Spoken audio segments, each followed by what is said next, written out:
大家好，歡迎收睇時事生活在城市。今次同大家介紹啟德體育園。啟德體育園前身是啟德機場，前啟德機場在1925年落成。機場曾經有全球10大危險機場之稱，為配合香港未來發展和赤鱲角機場落成於1998年正式關閉。2025年是前啟德機場啟用100週年。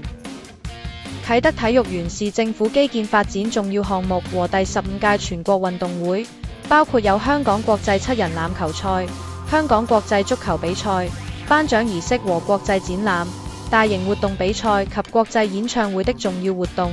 分別係啟德體育園、主場館、啟德體藝館、啟德青年運動場等3項體育場館。啟德體育園在2019年4月23日興建，首期啟德零售館在2024年12月18日啟用，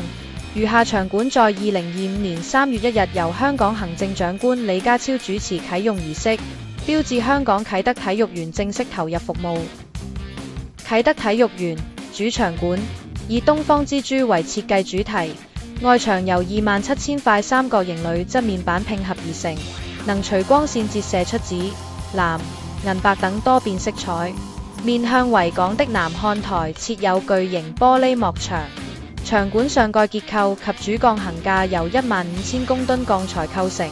並配備重達4800公噸、具備隔音功能的開合式上蓋，啟閉過程約需30分鐘。場館內設有啟德展館，介紹舊啟德機場與體育園的歷史，展示多件雕塑模型如你與我、水連天及着陸，以及體育園開幕禮使用的時間囊。啟德體藝館設有主場及副場，主場競技場採用3面台設計，可容納最多1萬名觀眾，設計符合羽毛球、籃球、體操、網球及桌球等國際賽事標準。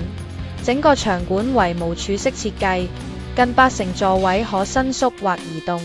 座位收起後，場地面積接近40個羽毛球場大小，適合舉辦各類大型賽事及社區體育活動。啟德青年運動場設有多條世界田徑聯合會認可的跑道，可用作舉辦足球和欖球賽、運動員訓練活動及學校運動會場地，可容納5000名觀眾。運動場外的1331廣場更以啟德機場舉世聞名的1331跑道命名，並展示了一座高7.5公尺、名為着陸的雕塑。着陸由澳洲藝術家羅素·安達臣創作，靈感來自舊機場年代，飛機急轉47度準備後，在1331跑道降落的情景。啟德零售館共有3座主建築，共提供200間零售及餐飲商店。蒞臨零售館購物飲食是最佳選擇。觀眾想來啟德體育園，大家可以乘搭港鐵在啟德站或宋皇臺站及巴士線路在九龍城轉車站、富豪東方酒店、亞皆老街球場站、啟德站巴士站到達啟德體育園。鍾意今次影片，請大家訂閱和追蹤、讚好、留言、分享今次影片。下一條片再見，拜拜。